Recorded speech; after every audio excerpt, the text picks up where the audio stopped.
মৌলভীবাজারের রাজনগরে জাতীয় ভোটার দিবস পালিত হয়েছে। আমাদের সহকর্মী আক্তার হোসেন সাগর জানান, তোবার আমার বাংলাদেশে ভোট দেব মিলেমিশে এই প্রতিবাদে মৌলভীবাজারের রাজনগরে জাতীয় ভোটার দিবস উপলক্ষে র্যালি ও আলোচনা সভা অনুষ্ঠিত হয়েছে।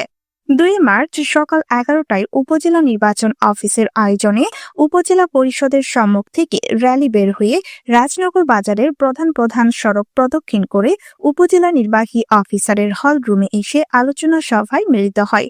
রাজনগর উপজেলা নির্বাচন অফিসার অরবিন্দ দাস এর পরিচালনায় উপজেলা নির্বাহী অফিসার আফরোজা হাবিব শাপলার সভাপতিত্বে আলোচনা সভায় বক্তব্য রাখেন উপজেলা মুক্তিযোদ্ধা কমান্ডের সাবেক কমান্ডার সজল কুমার চক্রবর্তী, উপজেলা কৃষি অফিসার মোহাম্মদ আব্দুল্লাহ আল আমিন, উপজেলা পরিবার পরিকল্পনা কর্মকর্তা রিপন চন্দ্র দাস, উপজেলা সমাজ সেবা কর্মকর্তা আজাদুর রহমান প্রমুখ।